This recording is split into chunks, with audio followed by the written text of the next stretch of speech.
छत्तीसगढ़ के यशस्वी मुख्यमंत्री आदरणीय विष्णुदेव साई जी और आदरणीय वित्त मंत्री ओपी चौधरी जी का बहुत बहुत अभिनंदन, बहुत बहुत बधाई। छत्तीसगढ़ की जनता को एक श्रेष्ठ बजट प्रस्तुत किया गया है आदरणीय वित्त मंत्री के द्वारा।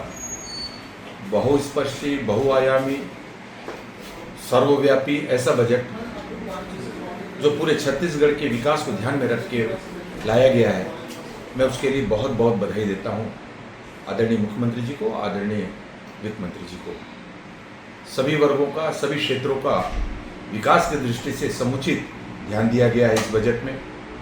हमारे विशेषकर बस्तर सरगुजा ऐसा वनवासी क्षेत्र है, वनवासी अंचल है और वहाँ पर विकास की अनेक संभावनाएं हैं और उसको उचित स्थान दिया गया है इस बजट में। उसमें कई विकास के कार्यक्रम, कई योजनाओं के लिए और प्रावधान बनाए गए हैं। साथ ही शिक्षा के क्षेत्र में, स्वास्थ्य के क्षेत्र में, पेयजल व्यवस्था को और निरूपित करने की दृष्टि से हो, युवाओं की दृष्टि से हो, हमारी मातृशक्तियों का संबल बढ़ाने की दृष्टि से हो, चाहे हमारे किसान भाइयों के लिए हो, हमारे उद्योग के दृष्टि से, चाहे वो बड़े उद्योग हों, लघु उद्योग, मध्यम उद्योग हों, कुटीर उद्योग हों, इंफ्रास्ट्रक्चर का डेवलपमेंट को ध्यान में रखते हुए समूचे छत्तीसगढ़ के पांचों संभाग में और समुचित रूप से विकास की अनेक संभावनाएं और योजनाओं के माध्यम से परिलक्षित हुई हैं।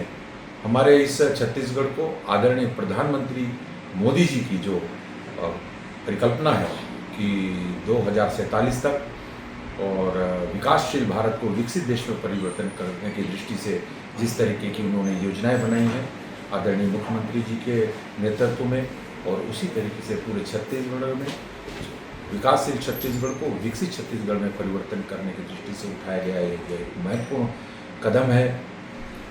पिछला बजट ज्ञान को समर्पित था और यह इस बजट में ज्ञान को गति प्रदान करने की दृष्टि से और अनेक प्रावधान किए गए हैं।